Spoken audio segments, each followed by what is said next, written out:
Hey guys, welcome back to Wild Style. This is Angela. Today I'm going to organize my drip tube box. I've shown you this box before. I got this box, it's Performax brand, and it just has little kind of removable trays in it. I use it to organize my drip supplies. We bought a bunch of supplies last fall. It's kind of end of the season, and I did not end up getting them in here, so I'm gonna go ahead and get them in here so that we're prepared to repair our drip lines this spring, so we can get everything on our automated watering systems. So I was just going to walk you through kind of what we got and show you a little bit of how I organize those. So first, I'm just going to kind of go through what I've got and clean it out just a bit. So these are, I've only got one in here, I think. The landscape staples. I like to just put them over here. I end up with kind of a bunch of garbage in here because as I'm working out in the field, we end up with needing someplace to put the garbage, and it ends up going right back into the box.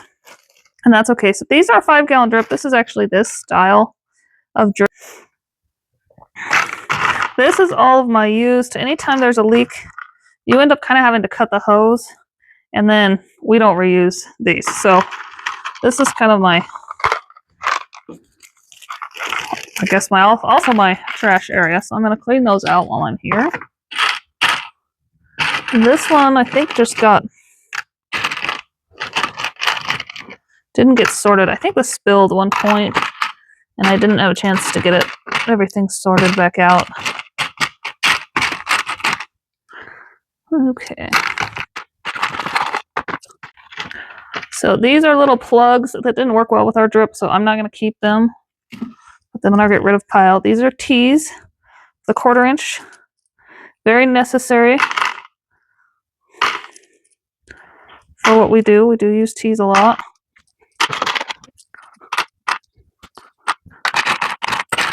Okay, looks like these are all T's as well, so I'm just going to combine those into one. So there's some more landscape staples. These are used, so they're all rusted out, but I still use them. I feel like they add the rust adds a little iron to the soil. Not always a bad thing.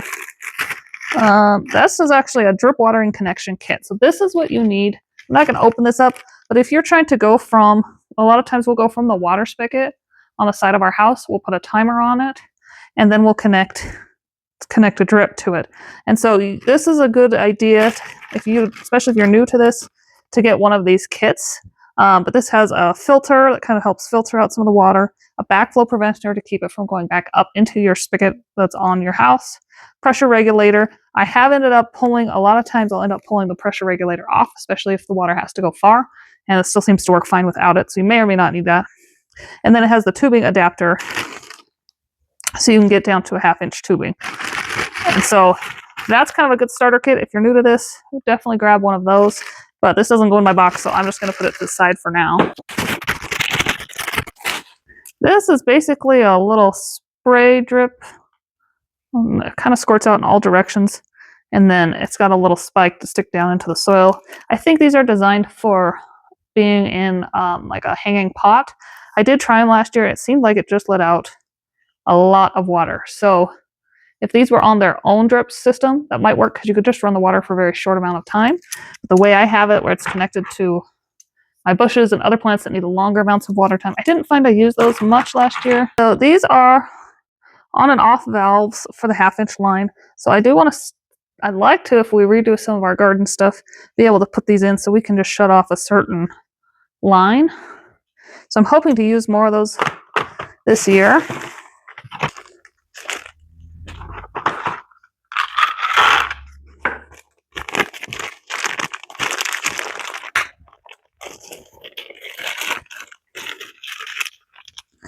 Okay, so here's more of the 5-gallon per hour drips. I move them to a little bit bigger spot.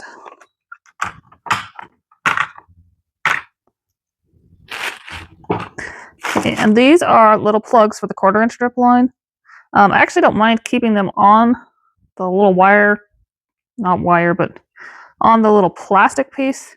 That just helps keep them together because they're very small. So I do like to keep those together. I've got 2 of those, but that just plugs up. Like if you had a 1/4 inch line going off somewhere and you wanted to pull that out because that plant died, or for some reason you wanted to stop the water, you could pull out that and just stick a plug in and not have to replace the hose. Okay, so I don't actually have, just going through my stuff here, and I thought I had a lot more to restock, but I actually don't. So I actually need to go to the store and restock this. Now we get this is Rainbird brand. There are several brand varieties of drip that you can use. We just happen to be shopping at, this one was from Menards, not sponsored, but there are probably lots of places you can buy them. But I did find once I installed one brand, I found it worked best to stick with that same brand, because when I tried to use fittings and parts from another brand, it leaked all the time because they just didn't fit in there right and they didn't work right. And so I always found it was leaking all over the place. So now I just exclusively stick with the same brand because that's what I started with. But we've been happy with this brand, but I need to stock. So when I'm doing drips, I usually will do, oftentimes there's a blue emitter. This is a black emitter. There's a blue emitter, and those are 1/2 gallon per hour. And I will use the 1/2 gallon per hour size usually on small bunches of flowers, annuals, things that don't need as much water because it's a smaller plant or it needs water for a lesser amount of time. So I will do that. This is 1 gallon per hour. I will jump up to those on some of the bigger flowers, some of my smaller bushes. And then the red one is a 2 gallon per hour. I will do these on the bigger bushes. A lot of my trees get the 2 gallon per hour. There's also 5 gallon per hour. So for trees that really love water, need a lot of water, you can jump them up to the 5. For the most part, though, I use the blue, black, and the red of these. And I think I've shown you in another video kind of how we have that set up, but that's the 1/4 inch emitters for the 1/4 inch.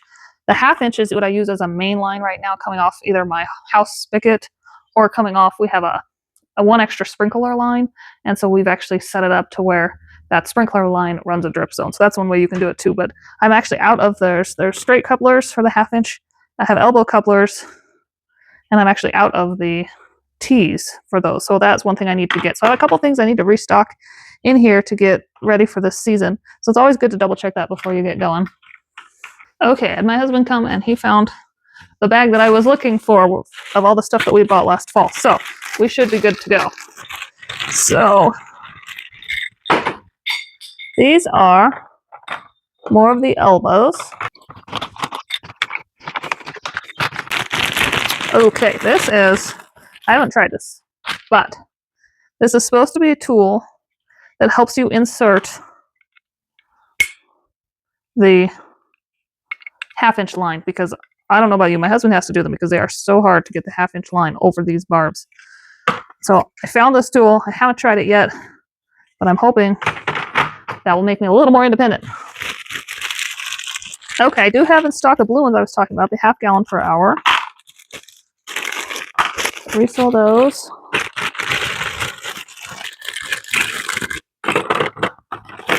Okay, these are the 1/2 inch tees that I was looking for.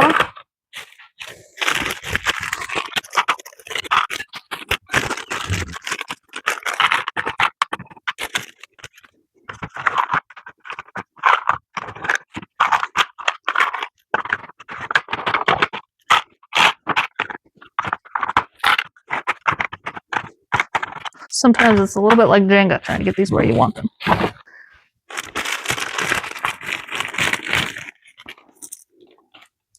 These ones, they look like tees, but you have to watch them because it's actually an elbow. So this side is actually closed off and the line will go here. Then that side's closed off. So I am probably going to mess that up at some future point. So I'm going to try and stick them kind of away a little bit from everything else, hoping that I don't grab them on accident. So I do have a few more tees and straight pieces for this 1/2 inch line, but it's really hard to get at a bunch of them to fit in here. We're somewhat limited on space, so I'll put those aside and hopefully not lose them for next time. So this is what kind of kinks the hose on the 1/2 inch. So you put one end of the 1/2 inch through and then bend it, kind of kink it in half, and then stick the other side through there and squeeze that up tight. So then the water flow stops here and that kind of stops the water. And that's one way you can do it to end your 1/2 inch lines. Okay, and then the rest of these are extra 1/2 inch parts, which I don't have room for in here. And that's okay, as long as you can find the bag when you need it. And then I have another tool my husband's using at the moment because he's working on our garden drip right now, getting that updated. We're going to rotate the way that our garden runs this year, which actually is kind of a side tangent, but I'll go ahead and go through that. So the way our garden was laid out last year, the rows of corn were going north to south. And so as the wind blew from east to west, it kind of blew the stalks over. And I've read that if you rotate that and you plant your corn rows east to west, it blows the corn into itself as opposed to the rows over, and it's supposed to actually be easier on the corn. So maybe some of you are more experienced with that than me, but I didn't realize that. So we're kind of rotating our garden to run more east to west this year instead of north to south layout like we had it. So we need to change the drip because it was a rectangle, not a square, and so we have to kind of go fix some of that stuff. So he's out there working on that while I'm getting everything organized in here, so I can see what he needs. But this should take care of us. We may at some point pick up some more of these 1/2 inch blue ones, but this will at least get us through a good chunk of the season. Everything's fairly well stocked. I do have one more tool that goes in here that my husband's using that punches holes in the tube so you can stick the emitters in, and then it also has a little kind of knife blade thing on there that will cut the tube also. And so usually I just kind of stick that here and then close this down, put the lid on, and I can carry this out. And I just walk it out into the fields with me, or I'll stick it in my garden cart as I drive around. I try and always have it in my garden cart at a minimum. That way if I'm out there planting or working and I see something that needs fixed, or even if I'm adding a plant, I've got all the tools and everything I need right here other than the hose. But I will usually keep this and some hose in my cart so that I'm ready to go if I need to repair anything or add a line or anything like that. And that's it, guys. Thanks for watching, and we'll see you in the next video. Thanks.